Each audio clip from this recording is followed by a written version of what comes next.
सिद्धिभ्यः जय श्री ओम नमः सिद्धिभ्यः। सर्वमंगलमांगल्यं सर्वकल्याणकारकं प्रधानं सर्वधर्माणां जैनं जयतु शासनं जैनं जयतु शासनं। पंच परमेष्टि भगवान की आचार्य श्री गुरुवर कुंद कुंद महाराज की आचार्य श्री गुरुवर विद्यासागर महाराज की जगत परम पूज्य निर्यापक श्रवण मुनि पुंगव सदा सागर जी महाराज की जय हो। मुनि संघ की। जिस दुनिया में आप लोग रहते हैं, रहते थे और रहेंगे, जब तुम्हारा निर्णय ही है कि हमें संसार में ही रहना है, तो जैन दर्शन कहता है संसार में जीने के लिए भी तुम्हें कुछ कलाएं सीखना पड़ेगी, नहीं तो तुम ना तो संसार में सुखी रहोगे और पूरा संसार तुम्हारा दुखमय हो जाएगा। धर्म एक ही बात कहता है कि तुम जहां हो कम से कम वहां तो खुश रहो, जो तुम कर रहे हो उसमें खुश रहो, जिनके साथ तुम रहते हो उनसे खुश रहो, तो तुम्हारा जीवन है। तुम तो रोते रोते जिंदगी निकालते हो, अपनी खुद की जिंदगी में भी तुम संतुष्ट नहीं हो, दुनिया से क्या संतुष्ट हो गए। इसलिए कल हमने कुछ 2 महीने के उपसंहार के टिप्स दिए थे। पहला टिप्स दिया था कि अपनी जिंदगी को स्वयं कभी भी स्वयं का अभिशाप मत लेना, स्वयं को कभी कोसना नहीं, क्योंकि तुम जिंदा हो। तुम जिंदा हो तो जिंदे की तरह से रहो। जिंदा व्यक्ति रोता नहीं, जिंदा व्यक्ति कोसता नहीं, जिंदा व्यक्ति जीवित रहता है तो जीवित ही रहो। आप अपने आप को जीते हुए को क्यों मारना चाहते हो, क्यों मरना चाहते हो? जिंदगी जी रहे हो फिर भी रो रहे हो, जिंदगी जी रहे हो फिर भी खुश हो। तो जो जिंदगी में अपनी खुद की जिंदगी से ऊब जाता है, उसको जीवन की बहुत छोटी उम्र मिलती है। उज्ज्वल रविशरण महाराज ने पद्म पुराण में लिखा, जो अपनी जिंदगी से ऊब जाते हैं, थक जाते हैं, उनको अपनी जिंदगी में रस नहीं रहता, कर्म उन्हें लंबी उम्र नहीं देता, विधि उसको लंबी उम्र नहीं देता। वो जल्दी जन्मेगा और जल्दी मरेगा। ये जल्दी मरने वाले कौन लोग होते? जो छोटी सी उम्र में मर जाते हैं। ये वही जीव हैं जो कभी जिंदगी में अपनी जिंदगी से ऊब गए होंगे और बार बार इन्होंने अपनी जिंदगी को कोसा होगा, बार बार अपनी जिंदगी पर रोए होंगे, तरस खाया होगा। कर्म ने उसे कहा कि तुझे अब लंबी उम्र देना बेकार है, क्योंकि तू लंबी उम्र जीने लायक नहीं है। क्योंकि लंबी उम्र देने पर तुझे जीवन भार लगने लगा तो कर्म तुम्हें बहुत छोटी उम्र देगी। कल बताया था एक श्वास में 18वें बार भाग का तुम्हें जीवन मिलेगा। इतना छोटा, दुष्परिणाम देखना। इतनी छोटी उम्र हो जाएगी तुम्हारी, इतनी छोटी उम्र हो जाएगी कि एक श्वास में तुम 18 बार जन्म जाओगे और 18 बार मर जाओगे। मात्र अभिशाप किसी दूसरे का नहीं है। मतलब जन्म लिया और मर गए, जन्म लिया और मर गए। क्यों? ये तुम्हारे खुद का अभिशाप है। खुद को तुमने जिंदगी में कोसा था, इसलिए बहुत बच्चे जल्दी मर जाते हैं। कोई गर्भ में आते ही मर जाता है, कोई जन्मते मर जाता है, कोई छोटा बड़ा मरता है। इनका रीजन हमने देखा कि इनको इतनी छोटी उम्र क्यों मिली है। बालकपने में मर गए, जन्मते ही मर गए, कुछ नहीं बंधु। इनका सारा का सारा मैंने पूरी स्टोरी पता की है। कौन जीव हैं जो छोटी उम्र में मर जाते हैं। मात्र कुछ नहीं, इन्होंने कभी अपनी जिंदगी को कभी नकारा था। महानुभाव में आप लोगों से कहना चाहता कितनी भी दुखदाई जिंदगी हो, कितनी भी परेशानी की जिंदगी हो, कभी अपनी जिंदगी से ऊबना नहीं, मरने का भाव करना नहीं। मरने का भाव नहीं करना। कितने भी कष्ट आ जाए, कितना भी कष्ट आ जाए, जिंदगी में कितनी भी परेशानी आ जाए, उन परेशानियों को झेलना बहुत बहादुरी का काम है। आने दो परिस्थितियां मारे तो मर जाओ, लेकिन तुम मरने का भाव मत करो।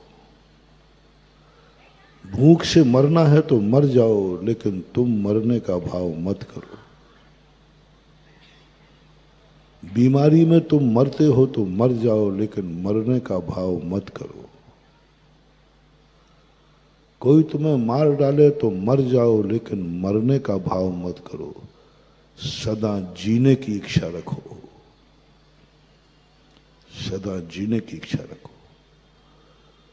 दुनिया का कोई जीव सुसाइड नहीं करता मनुष्य के अलावा। पशु भी नहीं करता। पशु इतने कष्ट झेलता है, लेकिन कभी वो मरने का भाव नहीं करता। आज तक कोई पशु कुएं में कूद करके सुसाइड नहीं की। आज तक कोई पशु ने रेल पे पटरी पे जाकर सुसाइड नहीं की। ठीक है, सेल्फ आज तो वो खरीद नहीं पाएगा, लेकिन मरने के तो बहुत साधन है। ऐसे ऐसे कुत्तों को देखा जो सड़ रहे, पूरे शरीर से खून मवाद गिर रहा है, कीड़े पड़ रहे हैं, लेकिन वो कुत्ता मरना नहीं चाहता है, जीना चाहता है। कीड़े मकोड़े चींटियां जीना नहीं चाहते, जीना चाहते हैं, मरना नहीं चाहते। यहां तक कि पेड़ पौधे भी मरना नहीं चाहते, जीना चाहते। एक मनुष्य एक ऐसा गंदा प्राणी है कि जो छोटी सी परेशानियों में मरने का भाव करता है, मरने का भाव करता। कभी नहीं करना। भूल करके स्वप्न में भी कैसी भी परिस्थिति आ जाए, मैं कोई परिस्थिति की सीमा नहीं बांध रहा हूं। मैंने इसलिए कुत्ते का उदाहरण दिया। कुत्ते आपने बहुत देखे होंगे जो उनके जीवन का कितना दुखदायी, कीड़े पड़ रहे, सड़ रहे, खाज हो गई, फिर वो जीना चाहता है। तुम्हें तो इतना कष्ट नहीं है ना, तुम्हें तो इतनी परेशानियां नहीं है ना, तो मन में भी भाव नहीं करना। ये कोई जिंदगी है क्या? ये कोई जिंदगी है क्या? ऐसा परिणाम करना महानुभाव बहुत घातक, बहुत। कल मैंने इसको, कल क्या 2 महीने से बता रहा हूं, कल तो अभी तो मैं उपसंहार कर रहा हूं, स्मृति दिला रहा हूं। कभी ये नहीं कहना मेरी जिंदगी है, क्योंकि अपना स्वयं का अभिशाप भगवान भी नहीं काट पाते, किसी में ताकत नहीं। फिर तू गिड़गड़ाएगा महाराज हमारी जिंदगी क्या है, थोड़ी सी जिंदगी लिए मर गया, ये अभिशाप है। दूसरी बात मैंने कही थी कल, कभी भी अपनी जिंदगी में जिन्होंने उपकार किया है उनको उल्हायना मत देना। क्या दिया है कल विस्तार से बताया था, क्या दिया है। तुम्हारी पत्नी है, कभी कितना ही झगड़ा हो जाए, कभी ये नहीं कहना तेरे बाप ने क्या दिया है, भूल कर न देना मंदू। नहीं तो ध्यान रखना सैकड़ों भवों तक तुम रो रो के मर जाना, तुम्हारा कोई आंसू पोंछने वाला नहीं मिलेगा। क्योंकि तुमने एक बार देने वाले को यदि सूखी रोटी भी दी है भीख में, तो ये मत कहना ये कोई रोटी है क्या, ये मत कहना। कुछ भी दिया ही तो है, दिया ही तो है। ये बार बार इसलिए कह रहा हूं कि तुम लोग इतना धर्म करते हो, इतना भगवान का नाम लेते हो, हम साधुओं की भी सेवा करते हो, जाप करते हो, सब कुछ करते हो, फिर भी तुम्हारी जिंदगी में कोई सहयोग नहीं दे रहा है। कई बार किसी के सहयोग के लिए हमने तक किसी सेठों से कहा भैया इसका सहयोग करो, ये बहुत परेशान है। उसने गुरु आज्ञा टाल दी, बोले महाराज ऐसे तो बहुत घूमते रहते हैं। अरे गुरु ने कहा कि भाई एक बहुत दुखी है इसका सहयोग करो, उसने टाल दिया, बोले महाराज ऐसे बहुत घूमते रहते हैं, चला गया। मैं सोचता हूं कि ये तो मेरी आज्ञाकारी भक्त है, ये तो मेरी आज्ञा पर कुछ भी कर सकता है, और आज उसने कह दिया कि महाराज रहने दो, ऐसे तो मरते रहते हैं बहुत। फिर मैंने सोचा कि आखिर इसने ऐसा क्या पाप किया। कुछ नहीं महानुभाव, सावधान, बहुत करुणा दया करके कह रहा हूं, कभी किसी से तुम्हारा थोड़ा भी उपकार हुआ है उसको कभी कोसना नहीं, ये मत कहना है क्या किया है। जैसे मैंने तुम्हारी आदत के अनुसार पत्नी से कहते हो तेरे बाप ने क्या दिया है, 100 भवों तक तरस जाओगे, कोई तुम्हें अपनी बेटी देने को तैयार नहीं होगा। कई लोगों के पास देखा मैंने, धनवान है, रूपवान है, गुणवान है, कोई कमी नहीं है, लेकिन उनकी शादी हो ही नहीं रही। महाराज जी क्या बात है, सब कुछ है मेरे घर में, धन दौलत सब, इज्जत वाला घर है,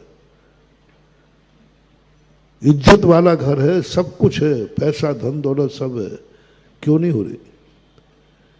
इसको एक अभिशाप है। इसने पूर्व भाव में इसको पत्नी को गाली देते हुए कहा था तेरे बाप ने क्या दिया है। बस वो अभिशाप तेरी जिंदगी को बर्बाद कर रहा है। कोई आंसू पोंछने वाला नहीं मिलेगा, रोते रहना। महाराज भी नहीं, तुम कहो कि महाराज जी हमारे हैं, महाराज के बाद बहुत बड़े बड़े सेठ हैं, वो सहयोग करा दे, वो सेठ मेरी आज्ञा का उल्लंघन कर देंगे तेरे पाप कर्म के कारण, तेरे पाप कर्म के कारण। कभी मत कहना। तीसरा उदाहरण दिया था हमने, तीसरा पॉइंट दिया था, कभी उनके प्रति उल्हायना मत देना। और अब चौथे पॉइंट की तरफ अपन जाते हैं। जिन जिन चीजों ने तुम्हारे ऊपर उपकार किया हो, उपकारियों के प्रति सदा ये परिणाम करना चाहिए, उनको भूलना नहीं, उनको भूलना नहीं। थोड़ा भी उपकार किया है थैंक्स जरूर कहना। आभार की बात भी कल कही थी। जो थोड़ा सा भी सुबह उठ करके इन हवाओं को भी आभार मान लिया करो। ये हवाएं तुम्हें ऑक्सीजन देती हैं। पानी पीने के पहले पानी का आभार मान लिया करो, ये तुम्हारी प्यास बुझाता है। रोटी खाने के पहले रोटी का आभार मान लिया करो, ये तुम्हारी भूख मिटाता है। मकान बनाने के पहले ये सब क्या है? ये पूजाएं, मकान पूजा, वायु पूजा, ये सब पूजाएं धर्म का रूप ले ली। ये पूजाएं नहीं थी। पूजा शब्द अनेक अर्थ में आता है। पूजा का अर्थ था आभार मानना। जिस कुएं से पानी भरती थी महिलाएं, उस कुएं पर जब पहली बार उस नगर में महिला पानी भरने जाती थी, उस कुएं की पूजा होती थी। बच्चे की संतान होने के बाद 45वें दिन महिलाएं कुआं की पूजा करती थी, उस कुएं से पानी लाती थी। पूजा का अर्थ कुछ नहीं करना, उसका आभार मानना है। हे कुआं, मैं तेरा आभारी हूं, थैंक्स, धन्यवाद, धन्यवाद। कोई पेड़ से तुम्हें खेत की पूजा होती थी, किसान लोग खेत की पूजा करते हैं। लोगों ने उनकी पूजा शुरू कर दी, नारियल फोड़ना, कुछ करना, ये कुछ नहीं था मानव। मात्र उस खेत का आभार मानना है। इस खेत का मैं बहुत आभारी हूं। हे खेत, मैं तेरा आभारी हूं, तो मेरे परिवार को पालता है। बस हो गई पूजा। इतना शब्द। जिस मकान में रहते हो, नागल करते समय कुछ नहीं करना है, थैंक्स। जिस मकान पर भूमि बनाई है, थैंक्स। जिस पत्थर की मूर्ति बनाई है, थैंक्स, आभार। सब चीजों में जहां जहां जहां जहां तुम्हारी इतने से शब्द से आप जिंदगी में जब तुम्हारी आंख से आंसू गिरेगा, 100 लोग तुम्हारे आंखों पहुंचने के लिए खड़े रहेंगे। कोई मैं ज्यादा साधना तपस्या नहीं बता रहा हूं, ना कोई मंत्र बता रहा हूं। मां जिस तरीका, क्योंकि तुम ये मत समझो, कल कहा था मैंने कि हमारा कार्य था वो तो हो गया, अब क्या करना है इसका, यूज एंड थ्रू नहीं। ये संसार है, जो विपत्ति गई है इसको लौटने में देर नहीं है। ये मत समझो कि आज मैं स्वस्थ हो गया हूं, बीमार होने में देर नहीं है। ये मत समझो कि आज मेरी मौत टल गई है तो कल नहीं आएगी। ये मत समझो कि आज हमारा कार्य हो गया, कल फिर भिखारी के भिखारी हो सकते हो। एक क्षण बाद तुरंत लौट के आ सकती है हर चीज। जिन जिन चीजों से तुम्हारे जीवन में डर है, उन सब चीजों पर विचार कर लेना। तुम कार्य होने के बाद ठुकरा देते हो। मैं एक तुम्हें छोटा सा उदाहरण दे रहा हूं। आज व्यक्ति स्वार्थी हो रहा है। हर व्यक्ति किसी के प्रति कोई चिंता ही नहीं कर रहा है। बेटे को बाप के प्रति कोई दया ही नहीं है, बाप बेटे के प्रति निर्दयी हो रहा है। हर व्यक्ति को किसी से कोई मतलब नहीं है। ऐसा क्यों हो रहा है इस काल में? पहले लोग एक दूसरे के लिए मरते थे। क्या धर्म ध्यान तुमने कम कर दिया? क्या पूजा पाठ कम कर दिया? क्या गुरुओं की सेवा कम कर दी? नहीं, पहले से ज्यादा आज मंदिरों में भक्ति हो रही है। पहले से ज्यादा आज गुरुओं के पास लोगों का गमनागमन हो रहा है। आज बहुत होता है। चातुर्मासों में पहले इतने लोग नहीं आया करते थे, बहुत कम। अब लोग साधुओं की भक्ति करने के लिए चातुर्मास में गाड़ियां भर भर के निकलते हैं। बहुत भीड़। लाखों की संख्या पहुंच जाती है चतुर्मास। पहले इतना नहीं था। बड़े बड़े चतुर्मास हुए हैं यहाँ, ऐसी बात नहीं है सभी जगह, लेकिन पहले इतना। आज बहुत धर्म बढ़ा है। पहले मंदिरों में इतने पूजा करने वाले नहीं हुआ करते थे। आज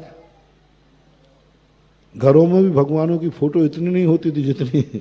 सब अच्छा है, मैं इससे असंतुष्ट नहीं हूं, लेकिन मैं सोच सोच के परेशान हूं कि तुम्हारी जिंदगी में कब क्या हो जाए, कब क्या परेशानी आ जाए, कुछ भी नहीं कह सकते। ठीक हो गया, सब अच्छा हो गया, पुनः वही की वही परेशानी। मूल कारण है सब कुछ सही है, बस एक कमी है कि तुम आभार नहीं मान रहे हो। जो जो कार्य तुम्हारा दुख संकट हटा है, जिस कारण से हटाओ, दवाई भी है, मान लो कोई दवाई खा करके तुम ठीक हुए हो, तो दवाई का भी आभार मान लो। अंतिम गोली खाते समय कह दो थैंक्स, हे दवाई मैं ठीक हो गया। दवाई का भी एक आभार मान लो। कोई भी चीज से पानी पिया, पानी पीने के बाद 9 बार नमोकार मन पढ़ लो, आभार मानो कि हे पानी, मर जाता मैं यदि तू नहीं मिलता तो, आज मेरी प्यास बुझ गई, थैंक्स, आभार है। इसलिए नहीं कह रहा हूं कि उन्होंने तुम्हें, इसलिए कह रहा हूं कि वो पुनः आप इतने स्वार्थी होते जा रहे हो। इसलिए एक बार मैंने कहा था, सुबह मंदिर जाने के बाद शाम का मंदिर महत्वपूर्ण है। सुबह का मंदिर तो तुम्हारा स्वार्थ है, क्योंकि तुम्हें दिन भर अच्छा गुजारना है, दुकान चलाना है, व्यापार करना है, दिन भर तुम्हारा कमाई का साधन है, दिन भर तुम्हारी कमाई है, दिन भर तुम्हारा सब कुछ है। अपने कार्य में सफलता पाने के लिए कौन व्यक्ति, तुम तो भगवान के तो क्या गधे के भी पैर छू लोगे। यदि कहा जाए कि इस गधे को जो नमस्कार करके जाएगा उसका व्यापार अच्छा चलेगा, उसकी फायदा बहुत होगा, बहुत होगा। और इस गधे को जो प्रणाम करके जाएगा उसका मरीज बिल्कुल ठीक हो जाएगा। बोलो, और कोई प्रमाणिक व्यक्ति बोल देवे तो फिर महाराज चालू हो जाएगा, क्योंकि उसके पीछे आपने क्या लगा दिया, स्वार्थ लगा दिया। इसलिए सुबह का मंदिर तो ठीक है, आपके लिए बहुत हितकारी है, बहुत लाभकारी है। और सुबह जो आप मंदिर जा रहे हैं बहुत अच्छा कर रहे हैं, मंगलाचरण होना ही चाहिए। कोई भी कार्य है अपने आराध्य का आशीर्वाद लेके शुरू करना चाहिए। पूज्यवर नेमीचंद महाराज ने गौमठ सार में यही लिखा, महान आत्माएं अपना कोई भी कार्य करते हैं अपने आराध्य को स्मरण करते, वो करते हैं इसलिए उससे सफलता मिलती है। कुंद स्वामी जैसे भी महान आचार्य ग्रंथ लिखने के पूर्व मंगलाचरण करते हैं। हर व्यक्ति को ये करना चाहिए आपके दिन की सफलता के लिए। ये तो तुम्हारे लिए हो गया कि तुम्हारा दिन अच्छा निकले। क्या कहा? तुम्हारा दिन अच्छा निकले, इसलिए क्या करना चाहिए? सुबह मंदिर जाना चाहिए, अभिषेक पूजन करना चाहिए, जाप पूजन जो कुछ करना चाहिए, करना ही चाहिए। संसार की दृष्टि से कह रहा हूं, परमार्थ की दृष्टि से नहीं। चाहे वो रावण भी क्यों ना हो, अपनी सफलता के लिए प्रातः काल सारे संसार को, देवता भी प्रातः काल उठ करके, उठते नहीं हैं, मतलब प्रातः काल उनका एक समय निश्चित होता है, वो भी मंदिर जाते हैं। आप लोग इसको आदत बना लें अपनी जिंदगी की सफलता के लिए, आदत बना लें दिन भर अच्छे कार्य करने के लिए। यदि भगवान के दर्शन करने गए हो तो कम से कम बहुत बड़ी चीज, कोई ना कोई पुण्य तुम्हारे आगे आता है, क्योंकि पुण्य सब इन दरवाजों पर खड़ा रहता है। कौन दर्शन करने गया, आपकी योग्यता के अनुसार वो आपकी रक्षा करेगा। और इसका प्रचलन है, हम लोगों ने ये आवाजें उठाई, इसका प्रचलन है, आज भी है, सभी में है। सुबह उठ करके सब अपने भगवानों का नाम लेते। जैनियों में है ये परंपरा है, पर सबसे बड़े खेद की बात है कि तुम ऐसा पाकर के दिन तो अच्छा निकाल देते हो, संकट दूर भी हो जाता है, बीमारी दूर भी हो जाती है, अमीर भी बन जाते हो, लेकिन पुनः फिर गरीब बन जाते हो, फिर बीमारी लौट के। जो विपदा एक बार गई वो विपदा दोबारा नहीं आना चाहिए। एक बार विपदा को हटाना कोई बड़ी चीज नहीं है। एक बार संकट आया, हट जाए, वो तो कैसे भी हट जाएगा। विशेषता तो ये होना चाहिए कि जो संकट हटा है वो दोबारा नहीं आना चाहिए। ये खोजना कठिन है, दोबारा संकट नहीं आना चाहिए। एक आ गया वो तो हट जाएगा, बीमारी आई दवाई लगे, लेकिन वो बीमारी दोबारा नहीं आए। आज का जमाना एलोपैथिक जमाना है। एलोपैथिक जमाना क्या करता है, दवाई लो ठीक हो जाओगे, कल दूसरी बीमारी हो जाएगी, उसकी जिम्मेवारी नहीं है। आज ठीक हो जाओगे, कल फिर बीमार हो जाओगे, वो कहता है फिर गोली खा लेना, खाते ही रहना। आयुर्वेदिक दवाई कभी भी आज तक जीवन भर नहीं चलती, चलाई नहीं जाती। वैद्य मना कर देता है, अब दवाई खाने से कोई फायदा, यदि रेगुलर दवाई खाओगे तो और नई बीमारियां होंगी। लेकिन एलोपैथिक वाला क्या करता है, एलोपैथिक के पास दवाई है ही नहीं रोग को समाप्त करने की, उसके पास दवाई है रोग को रोकने की। वो कहता है कोई बात नहीं साहब, मेरा ब्लड प्रेशर बढ़ता है। आयुर्वेदिक कभी जिंदगी भर का कोई दवाई नहीं देता। वो कहता है इतने दिन खाओ, ठीक हो जाओ तो ठीक, नहीं तो अभी दवाई खाओगे कोई दूसरी। और एलोपैथिक वाला क्या कहता है, डॉक्टर साहब आप ये गोली सुबह शाम खाते रहना, तब ठीक चलता रहेगा। तो ब्लड प्रेशर तो ठीक होता रहता है, लेकिन उस गोली का जो साइड इफेक्ट है वो धीरे धीरे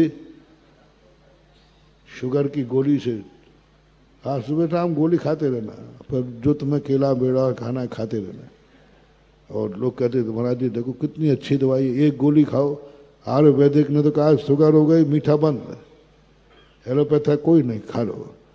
साहब दिवाली आई है थोड़ा ज्यादा, बोले ठीक कोई खा लेना, 2 गोली खा लेना,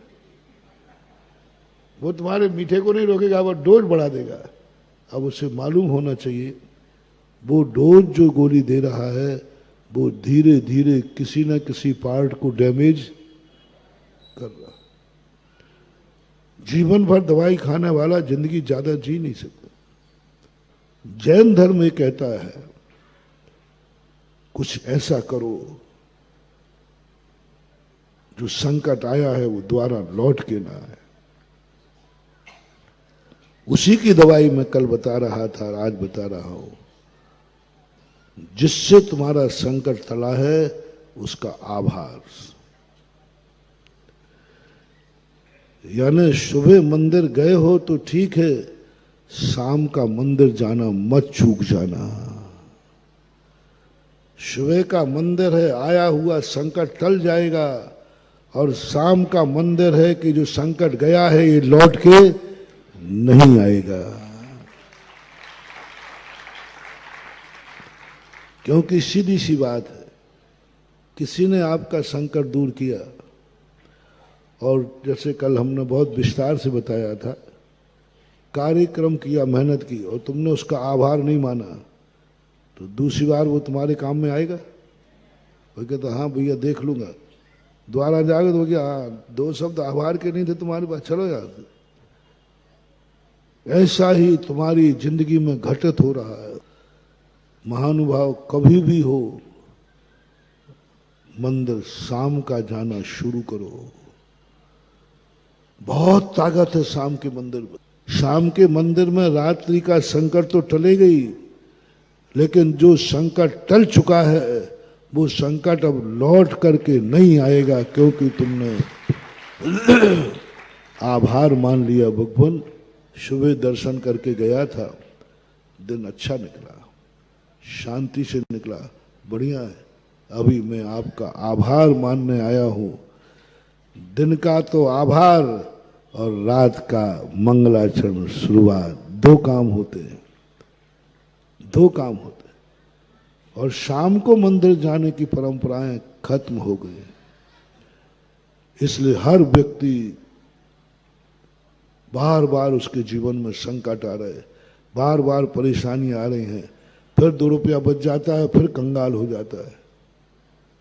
इसलिए सारे दुनिया जो भी सुन रही है मेरा प्रवचन, जहां भी बैठ के लाइव में सुन रहे हैं, सब अपने रिश्तेदारों को, सब अपने भक्तों को, स्वयं खुद शाम को मंदिर जाना शुरू कर दें।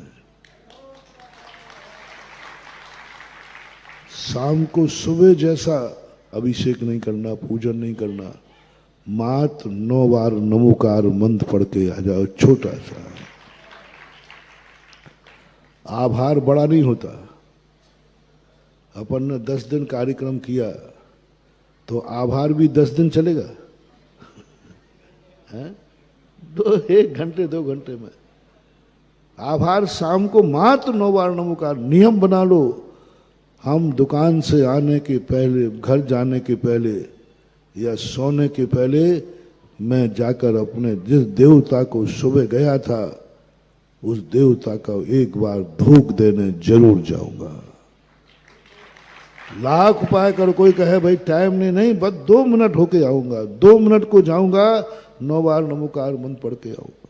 तुम्हारी जिंदगी का एक ऐसा वरदान सूत्र दे रहा हूं मैं तुम्हें, बहुत बड़ा वरदान।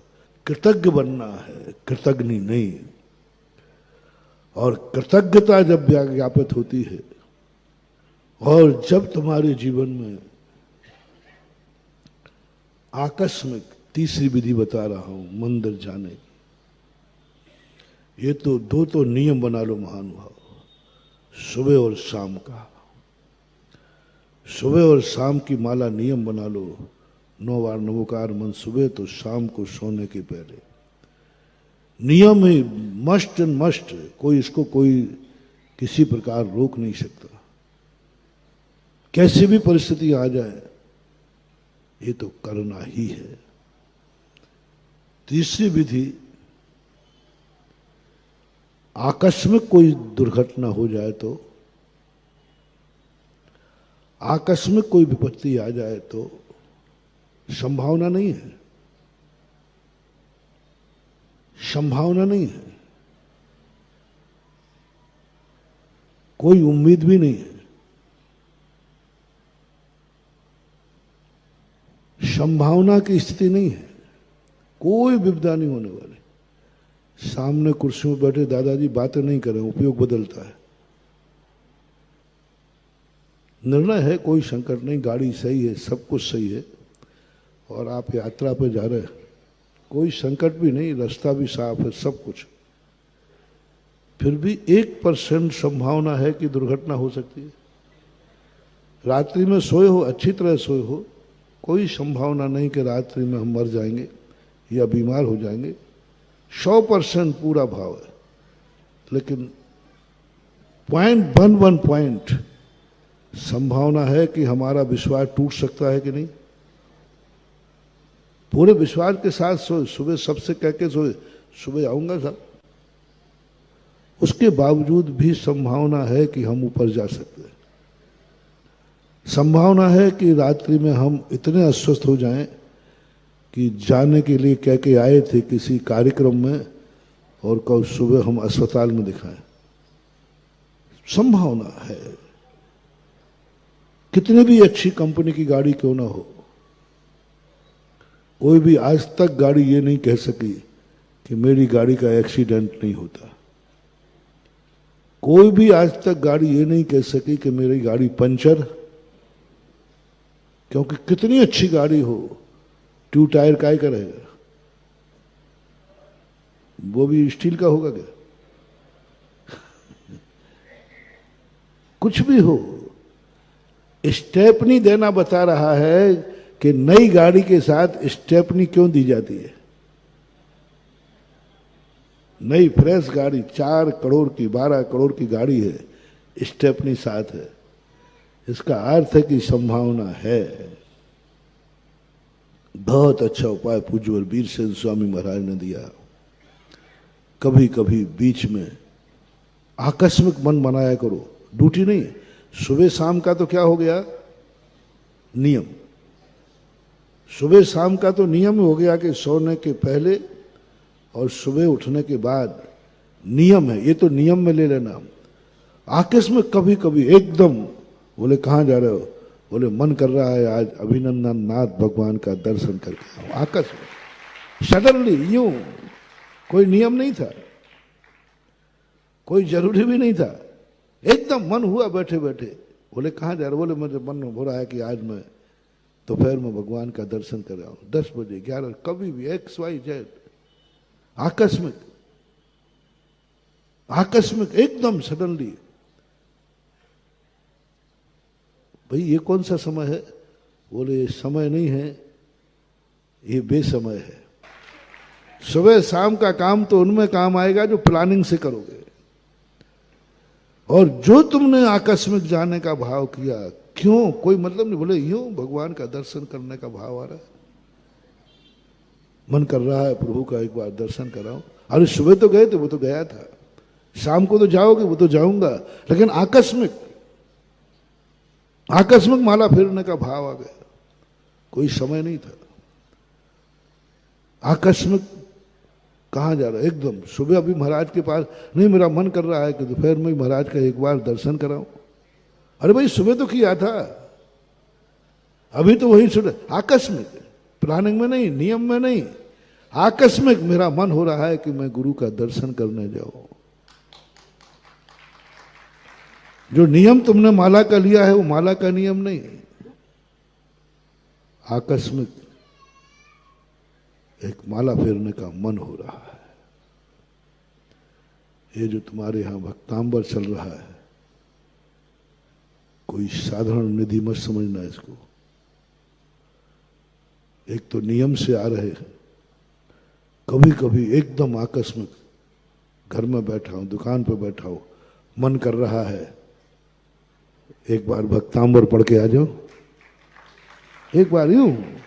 बोले सुबह तो तुम जाते ही हो, तुम्हारा तो नियम है, रात में भी जाते हो, तुम्हारा नियम है, शाम को भी पढ़ते हो, नियम है, वो तो पढ़ता हूं, वो तो पढ़ूंगा, लेकिन आज एक आकस्मिक, गजब का पुण्य बंद होता है महानुभाव। आकस्मिक नियम निभाने के लिए तो दुनिया आ जाता है, क्योंकि नियम है।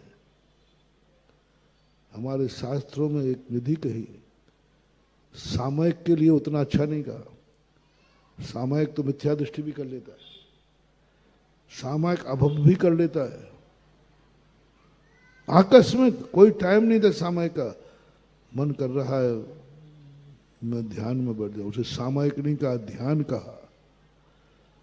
लाखों करोड़ों सामयिक कर लेना, उसकी ताकत जितनी होती है उससे कई गुनी ताकत एक अंतर्मुहूर्त ध्यान की होती है, जो नियम में नहीं आता।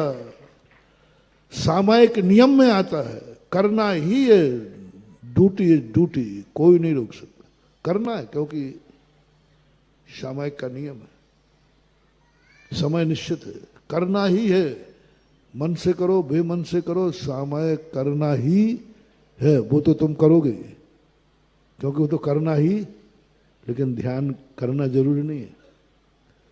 ध्यान तपों में आता है, तब उत्तर गुण कहलाता है, करना कोई जरूरी नहीं, कोई जरूरी नहीं। और सामयिक के अलावा फिर तुम्हारे लिए बैठने का मन आए जैसे सामायिक बैठते में आसन लगा करके मौन लेकर के बैठता हो, ऐसा बीच में मन हो जाए तो उसको ध्यान कहा।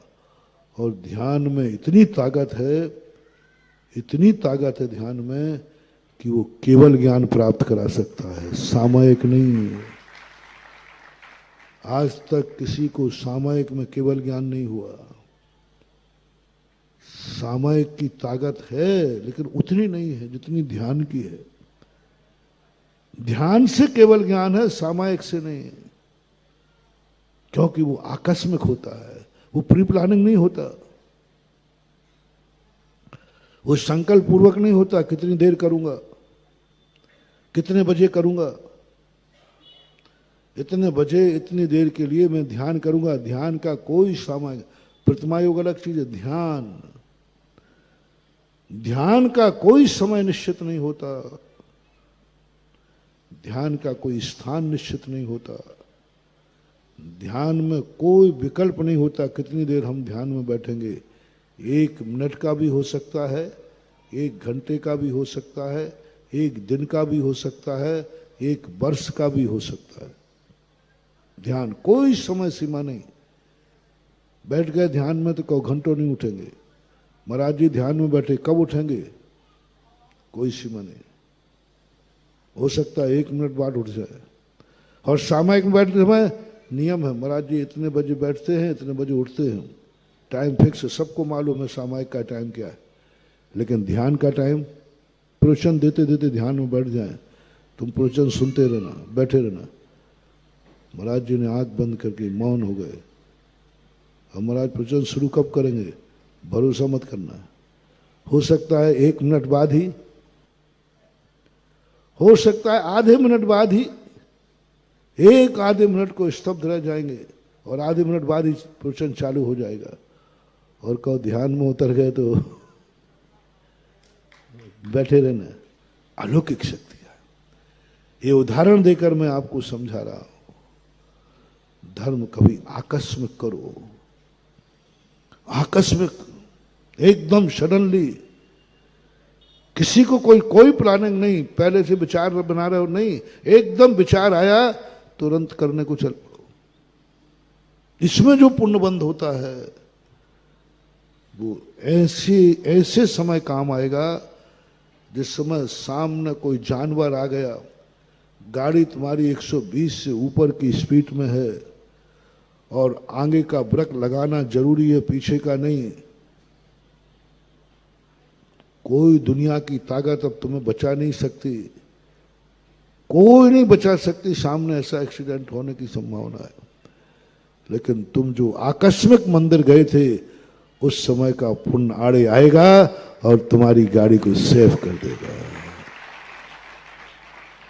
महानुभाव, आकस्मिक दुर्घटनाएं होती हैं कि नहीं है, उसका उपाय बता दिया। आकस्मिक धर्म, जिस क्वालिटी का संकट है उस क्वालिटी का धर्म, आकस्मिक धर्म।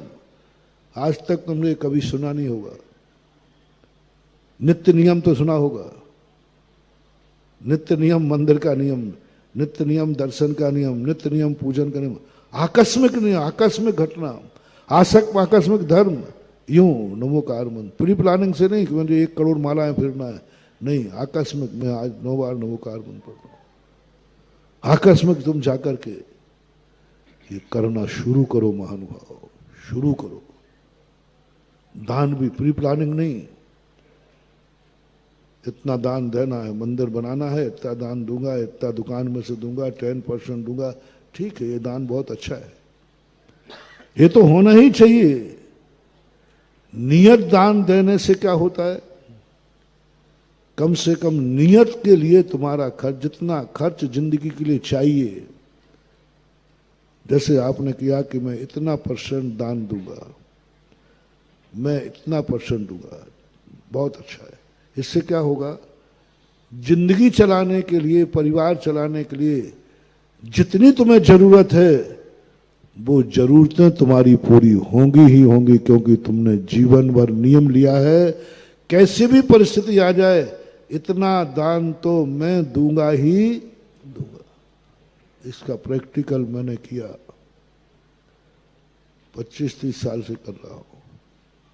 नियत दान, पूज्य जिनसेन स्वामी के महापुराण में पढ़ा था, वहां नियत दान का जब वर्णन आया, इसलिए मैंने जो मंदिरों में लगाया था ना कि प्रथम अभिषेक का कम से कम जिंदगी भर का नियम लो कि हम 100 रुपया दान तो प्रतिदिन देंगे ही देंगे। नियत दान 100 रुपया, नियत दान 10 रुपया, नियत दान निश्चित करो दान को। इसका रहस्य बहुत है। महाराज निश्चित क्यों कर रहे हैं? कभी हम 500 दे देंगे, कभी हम 1 लाख दे देंगे, कभी नहीं देंगे। नहीं, फिर मालूम ऐसे लोगों की क्या दशा होती है।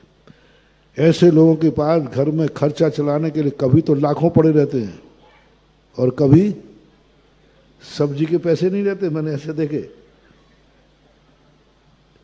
लाखों पड़े हैं और कभी किसी दिन ऐसा आ जाए सब्जी को पैसा नहीं और दूसरे दिन फिर लाखों आ जाए। जिंदगी अनबैलेंस रहती है। अनबैलेंस दान नहीं, कभी कुछ दिया कभी कुछ दिया। दे दूंगा महाराज, इतना तो देना ही है, वो आप निश्चित कर लीजिए। बहुत सफलता मिल रही है मुझे तो। 25 साल लगभग हो गए। हर मंदिरों में मैंने नियत दान की एक व्यवस्था बना दी। 3100 रुपया महीना देना ही है। महाराज इतनी छोटी राशि के लिए आप इतना जोर क्यों दे रहे हो? कितना रुपया? 100 रुपया हुआ ना। इतनी छोटी राशि के लिए इतना जोर देता हूं, इतना जोर देता हूं कि मैं बड़ी बड़ी करोड़ों दान के लिए किसी से कहता नहीं हूं। मेरे नेचर में नहीं है कि मैंने कभी हंसी मजाक में कह दी हो, वो बात अलग है। लेकिन आदेश नहीं दिया कि तुझे 1 करोड़ देना है, तुझे 50 लाख देना, कभी किसी से नहीं बोलता। क्योंकि मेरे भक्त बिना बोले देते तो बोल के क्या करना है। पर एक काम के लिए जरूर करता हूं, नियत दान के लिए। तू नियत दान कर पहले, चाहे भले तू 10 रुपया करना। बोले महाराज आप 10 रुपए की बात कर, मैं कह रहा हूं ना मैं लाख रुपया दे दूंगा, लेकिन नियत बता नहीं, नियत करना है। क्योंकि मेरी भावना है कि मेरा भक्त कहीं भी जन्मे, उसको दैनिक खर्चों की कभी तंगी ना आए जितना जरूरी है। दैनिक जो खर्च है, दाल रोटी सब्जी कपड़े लत्ते, जो कुछ खर्च ऐसे हैं जो होते ही उसको टाला नहीं जा सकता। कम से कम इतना उसके लिए बन जाए कि इसकी जिंदगी में कभी दैनिक खर्च जो होते हैं उसकी तंगी कभी नहीं आना चाहिए।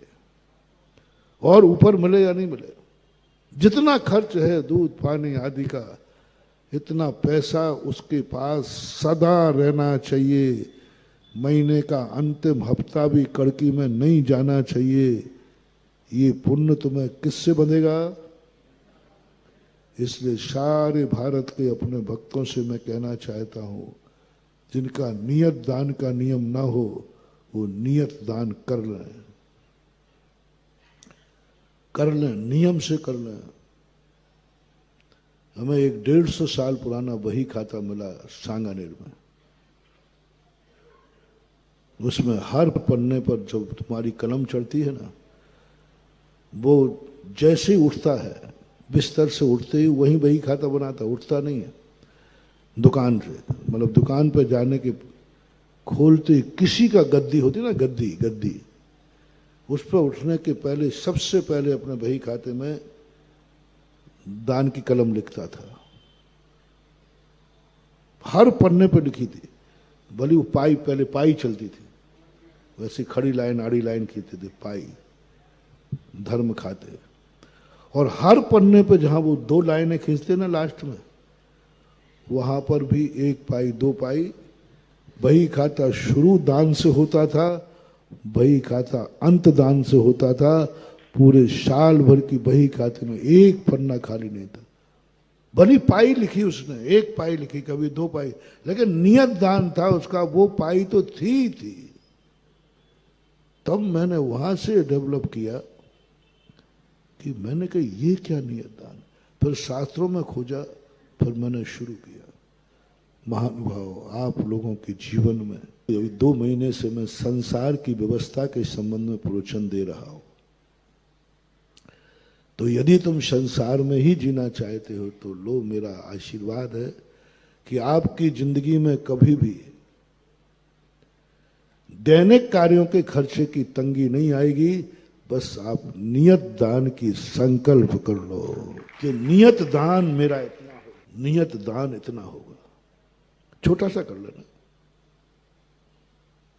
100 रुपया 10 रुपया पर नियत, वो टूटना नहीं चाहिए। नियत वो टूटना नहीं चाहिए। वो तो जितना देना है तो ये तो मैं दूंगा ही दूंगा।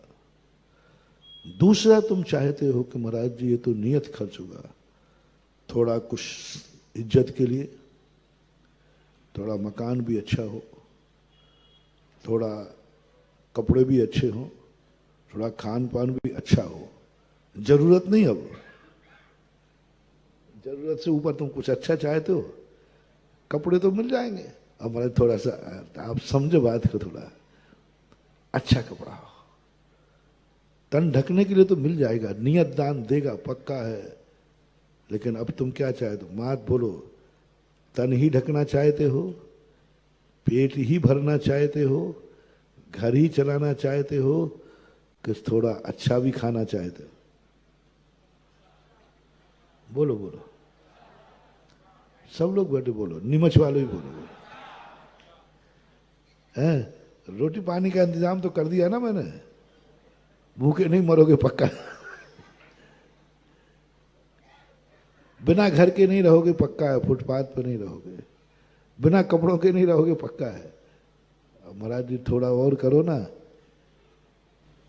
थोड़ा अच्छा भोजन में थोड़ा सा क्वालिटी बढ़ जाए, थोड़ा सा, थोड़ा ओवर, थोड़ा हो जाएगा। अब जो नियत दान की अपेक्षा अब तुम करो कि साल भर में जो नियत दान का संकल्प है, इससे इतना अधिक और दूंगा। अब संकल्प नहीं, अब इतने के बाद में और दूंगा। जितना आप ओवर करते जाएंगे, मैं एक पूजा करता हूं, लेकिन मैं एक पूजा करना अनिवार्य है। कौन सी पूजा? देव शास्त्र गुरु की पूजा करना अनिवार्य है। देव शास्त्र गुरु पूजा करके यदि तुमने शांति पाठ पढ़ लिया तो पूजन का नियम पूरा हो गया कि नहीं? हो गया, पक्का है, पक्का है ना? हाँ, दाल रोटी का इंतजाम हो गया, बस पधारो,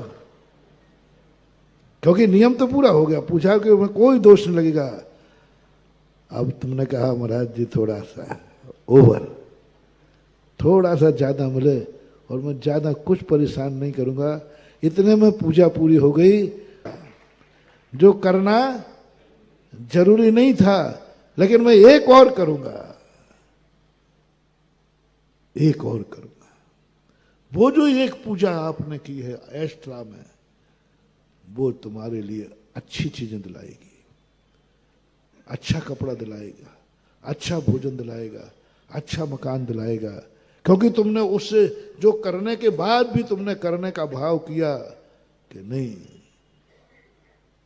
कमरा तो बनाएंगे लेकिन अच्छा कमरा, बेटे तो बनाएंगे लेकिन, बोलते जाओ ना, बेदी तो बनाएंगे लेकिन, लगाओ ना, जल्दी लगाओ ना महाराज। तो उसमें तो जल्दी बोल देते हो, मकान तो बनना मत चाहिए महाराज लेकिन, हाँ जल्दी बोल दिया ना, मकान तो बनना चाहिए लेकिन अच्छा बनना चाहिए। अब ये और बोलो, इसका बीज बता रहा हूं, बेदी तो बनना चाहिए लेकिन अच्छी बनना चाहिए।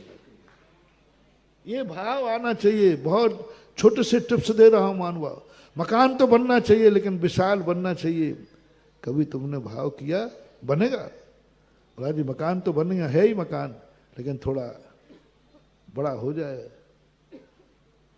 तुम मेरे से कहते हो मैं क्या करूंगा, मैं क्या करूं?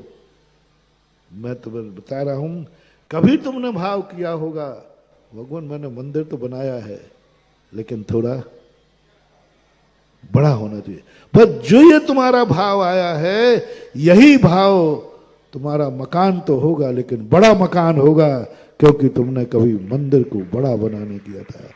घर पर जब तुम कोई कार्यक्रम करते हो तो कितना, मत सोचो, मत सोचो, ये बीज हैं। इसलिए आपका समय हो गया। आज बहुत महत्वपूर्ण विषय रहा कि तुम्हारे लिए नियत दान, नियत समय और इनके संबंध में जो अपना मूल प्रसंग चल रहा था आभार का, आभार के संबंध में चल रहा था, इसी प्रसंग को अपन आगे और समझेंगे। आज इतना ही। महावीर भगवान है कि